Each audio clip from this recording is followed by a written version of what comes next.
देखिए, हम लोगों ने एक कैंपेन लॉन्च किया, स्कूल ठीक करो। इसमें हम लोगों ने लोगों को बोला एंड पेरेंट्स को बोला कि अपने अपने पास वाले लोकल गवर्नमेंट स्कूल्स पे आप जाइए एंड वहाँ पे जाके एक सोशल ऑडिट करिए, देखिए कि वहाँ पे क्या क्या खराब है। अब जब ये हम लोगों ने कैंपेन लॉन्च किया, 13 तारीख को अब्दुल नाम के एक 26 साल के व्यक्ति है जो यहाँ पे भी हमारे साथ चलो संसद वाले प्रोटेस्ट में, जंतर मंतर वाले प्रोटेस्ट में उन्होंने भाग लिया था। तो वो सीजेपी के मेंबर अब्दुल, उन्होंने 13 तारीख को अपने लोकल गवर्नमेंट स्कूल वहाँ पे गए बंगाल में, एंड वहाँ पे जाके टीचर से बोला कि हम आके ऑडिट करेंगे इसका नेक्स्ट डे। उसी रात को बीजेपी के जो गुंडे हैं वो आए अब्दुल के घर एंड उनको बहुत ब्रूटल तरीके से पीटा। उनके पापा जब अब्दुल को बचाने लगे तो उनके पापा को भी पीटा, एंड ऐसा पीटा कि उनकी उन्होंने जान ले ली। आज हम लोग को, सॉरी, कल हम लोगों को पता चला कि तबीयत उनकी बहुत ख़राब हो गई थी अब्दुल के पापा की, एंड शाम तक वो गुजर गए। तो बहुत बहुत निंदनीय चीज़ है, ऐसा हो रहा है। हम लोग तो एक कैंपेन चला रहे हैं कि गवर्नमेंट स्कूल्स ठीक करें, मतलब इसमें बताइए सब लोगों को सपोर्ट करना चाहिए, कोई भी विचारधारा के लोग हो। लेकिन ये जो बीजेपी के गुंडे हैं वो मिलके ऐसा जो इंसिडेंट्स करते हैं, लोगों को डराते धमकाते हैं, ये सब क्यों हो रहा है? ये इसलिए हो रहा है कि ये लोग एंटी स्कूल है, ये लोग एंटी इंटेलेक्चुअल्स हैं। ये इनको लगता है कि शिक्षा से क्या होगा, गुंडाबाजी से होता है सब कुछ। तो गुंडागर्दी में लोगों को भरोसा नहीं है। आप अगर सोच रहे हो कि ये सारे इंसिडेंट्स करके आप यंग लोगों को, युवाओं को डरा दोगे, तो आप गलत फहमी में जी रहे हो। जब टाइम आएगा आप लोगों के खिलाफ भी बहुत सख्त कार्रवाई होने वाली है।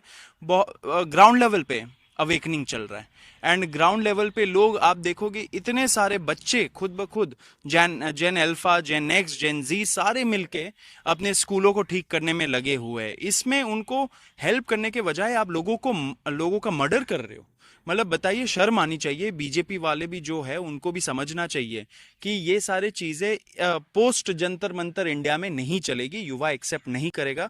उनको अपोलोजाइज करना चाहिए इस चीज के लिए। इसलिए हमारा जो एक डेलीगेशन है, आशुतोष रांका जी जो है, आशुतोष जाएंगे बंगाल कल, जाके अब्दुल से मिलेंगे, उनके फैमिली से मिलेंगे, एंड पुलिस को बोलेंगे कि ऐसे लोगों को सख्त से सख्त सजा देनी चाहिए। एंड जब तक सजा नहीं मिल जाती है, जब तक उन्हें justice, they are not brought to justice, तब तक हम लोग रुकेंगे नहीं। सीजेपी का पूरा फैमिली एंड सारे युवा अब्दुल के साथ है, अब्दुल के फैमिली के साथ है। आशुतोष के साथ जो हमारे दूसरे सीजेपी के मेंबर्स हैं वो सारे लोग जाएंगे। नहीं, हमारे तरफ से आशुतोष जा रहे हैं, एंड साथ में जो दूसरे हमारे स्टेट लेवल लीडर्स हैं एंड सेंट्रल लेवल वॉलंटियर्स है, सब लोग जाएंगे।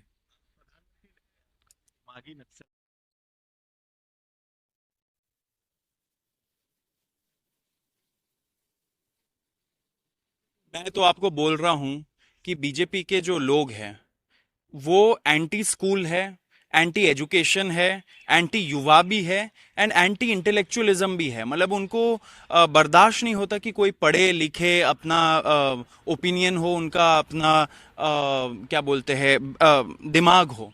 इसलिए ऐसे कमेंट्स आते, बहुत बहुत दुर्भाग्यपूर्ण कमेंट है ये प्रधानमंत्री का।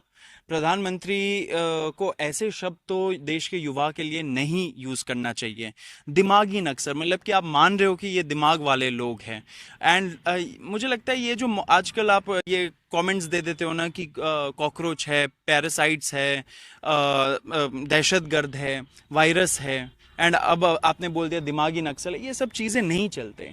ये पहले चलते होंगे, दूसरे जनरेशन से चलते होंगे, लेकिन जो जेनजी है, जो यंग जनरेशन, जो युवा है, इन सब चीज़ों में वो पढ़ता नहीं है। उसको पता है कि मुद्दे क्या है। मुद्दे आज हम लोग स्वास्थ्य, शिक्षा, एग्जाम रिफॉर्म्स, गवर्नमेंट जॉब्स, इन सब चीज़ों पे हम लोग डिस्कस करें, इन सब चीज़ों पे बात होनी चाहिए। बताइए, रेड फोर्ट से, मतलब कि आपको तो सबसे ज़्यादा एक तरह से स्टेट्समैनशिप में आके आपको वहाँ पे स्पीच देना चाहिए। आप वहाँ पे देश के युवाओं को आप दिमागी नक्सल बोल रहे हो, मतलब कि बहुत बहुत कंडेमेबल चीज़ है। मुझे नहीं लगता ये देश में ऐसे चीज़ें स्वीकार करेंगे। ये इसलिए भी हो रहा है, मुझे लग रहा है, क्योंकि सरकार को पता है कि देश का युवा उनसे नाराज है, खुश नहीं है, एंड बहुत जल्दी टाइम आने वाला है जब ऐसे लोग जो ऐसे कमेंट्स करते उनका जवाबदेही तय होने वाला है। किरण रिजिजू ने आज इस पे स्पेसिफिकेशन में दिया है कि पीएम ने उन लोगों का जो आर्टिकल 370 हटाने के अगेंस्ट थे, जो सेपरेटिस्ट के साथ हैं, जो देश के विरोध करने वाले लोगों के साथ खड़े, उन लोगों के लिए इन शब्दों का प्रयोग किया गया। देखिए, वो प्रधानमंत्री है देश के, एक स्टैंडर्ड होना चाहिए बात करने का, और वो कोई पॉलिटिकल फंक्शन में तो गए नहीं है। वो इंडिपेंडेंस डे हमारे देश का रेड फोर्ट से वो कुछ कमेंट दे रहे हैं, तो उसमें किसी को भी आप क्यों ऐसा एक पॉलिटिकल स्पीच देना चाहते हो? थोड़ा सा स्टैंडर्ड बढ़ना चाहिए हमारे जो लीडर्स है उनका।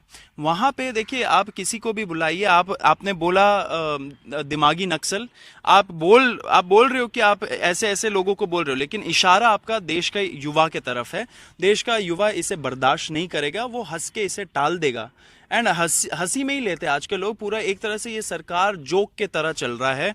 आपने देखा कितना जोक चला था प्रोटेस्ट के टाइम पे, अभी भी लोग मजाक ही बना रहे इस चीज का। थोड़ा सीरियसली लीजिए, गवर्नेंस थोड़ा सीरियसली लीजिए।